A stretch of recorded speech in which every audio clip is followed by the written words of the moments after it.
Let's talk about catching giant bull redfish on the flats. It's one of my passions. I love catching the giant fish in the shallow water. I mean, it's awesome. It's also pretty easy to do. Anyone can do it. You can do it in just about any boat. The bigger redfish are going to be in a little deeper water than the smaller redfish. So it's like proportional. If it's a redfish that's this tall from the belly to his back, he's going to have to be in water that's about that deep to feel comfortable. So you're going to find your big redfish in usually 2 to 3 feet of water, and you're going to find your slot-sized fish in shallower water. So when I'm trying to locate big bull redfish, there's two things that I look for. I look for numbers of smaller fish. So it's easy to locate the smaller fish. You can find them up on the shorelines, the grass flats, the potholes. If you know of an area that has a bunch of smaller fish, it's a good area to start looking for the big fish. The next thing I look for is bait, big bait. You want to look for big schools of pogies or menhaden, or you want to look for big schools of big mullet. The big redfish aren't going to follow the little finger mullet. They're going to follow the big striped mullet. You know, the 12 to 18 inch mullet. I'm talking like that big, because they're slurping them down. So if you're in an area that has a bunch of small fish, and then you got a bunch of big mullet around, you just want to get to the next drop off. So you're finding your smaller redfish, let's say up on a grass flat. You want to fish the drop off just off that grass flat. When targeting big redfish, there's two things that are really important: wind and cut bait. Cut bait is king.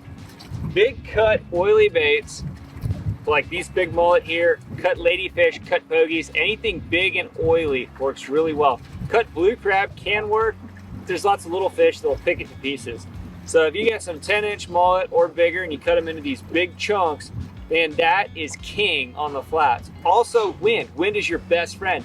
If you can find a windy day like today, it is perfect. If it's blowing 15, 20, 25 miles per hour, it's going to confuse the big redfish. They push up on the flats, they're swimming around, they're looking for food, they're not going to sense your boat. All that wind and disturbance and wave action is just, it's going to confuse them. They're not going to know you're there. A really calm day, you'll see them tailing, you'll see them swimming around. They're not going to get close enough to your boat for you to get a cast on them. And even if you do, it's really hard to sight fish those big fish. They're so smart. So I like to blind fish them. On a day that's windy, I'll go casting at some big mullet or some pogies, chop them up, and man, it's on. It also helps when it's really windy. It mixes up the scent in the water. So you got your cut bait out there on the bottom, because a big redfish is pretty much like a big catfish. So he picks up on that scent that's being carried downwind by the current and the wind, and they'll come up, they'll follow that blood trail, they'll find your bait pretty quick.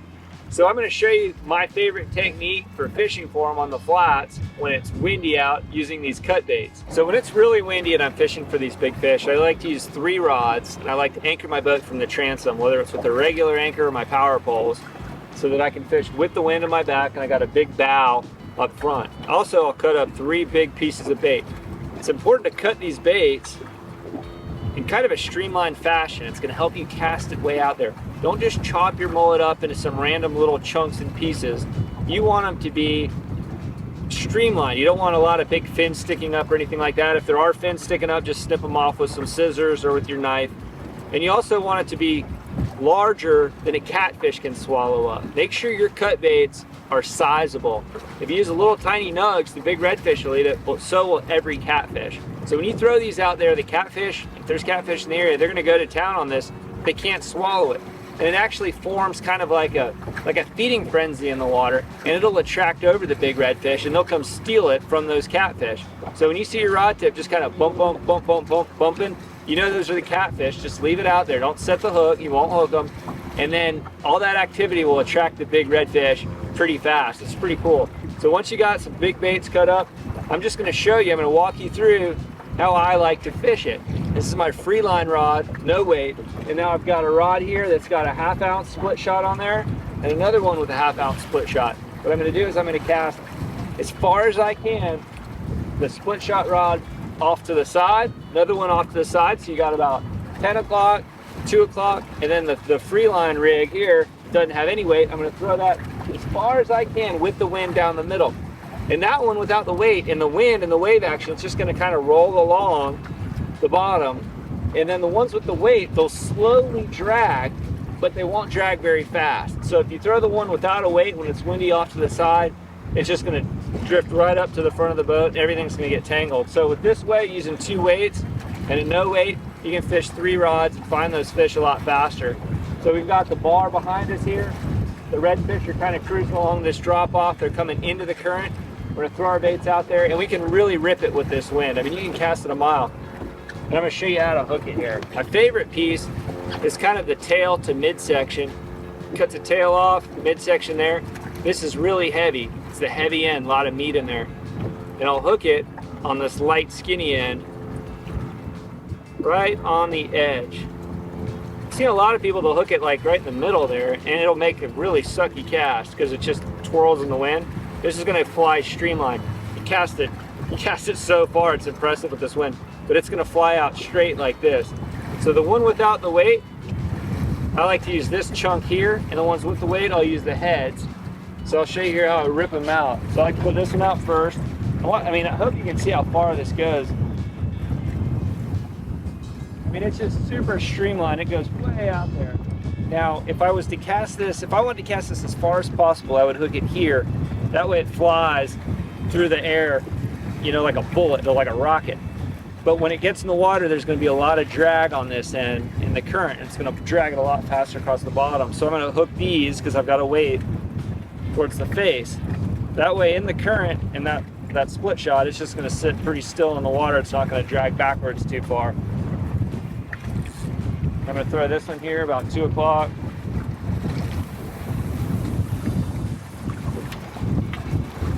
I'm going to do the same thing with this one.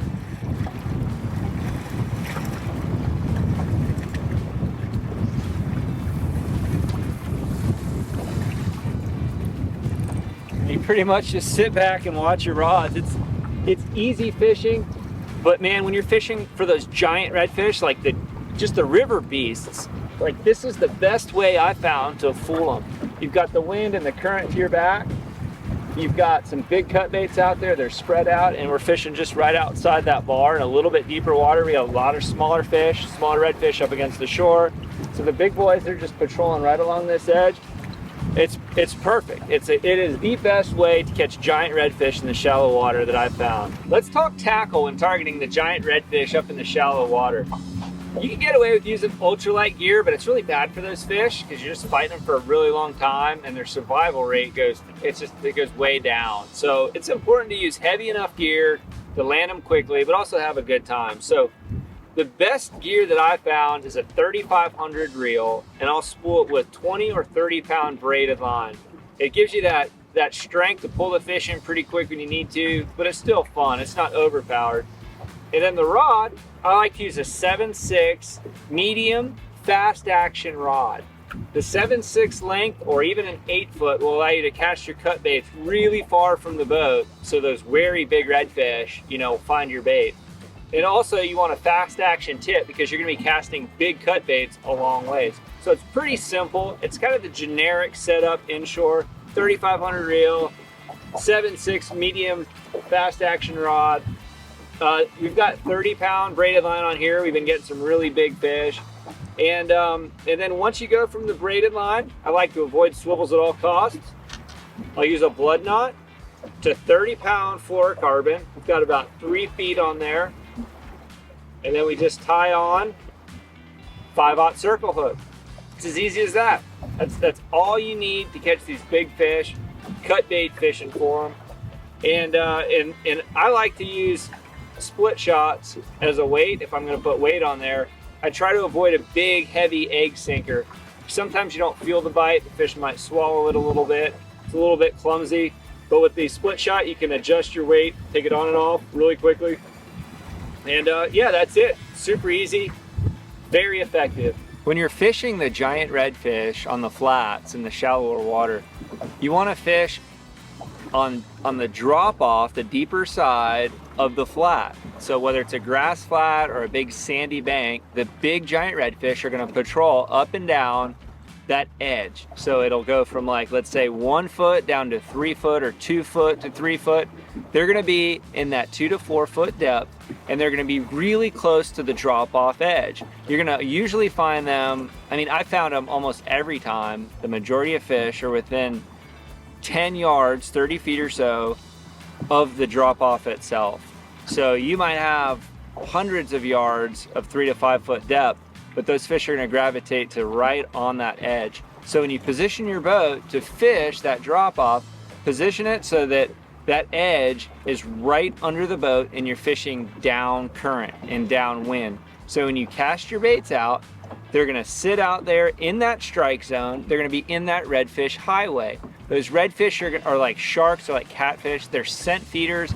They're swimming up and down that redfish highway and they're looking for that food. So you've got your cut baits out there.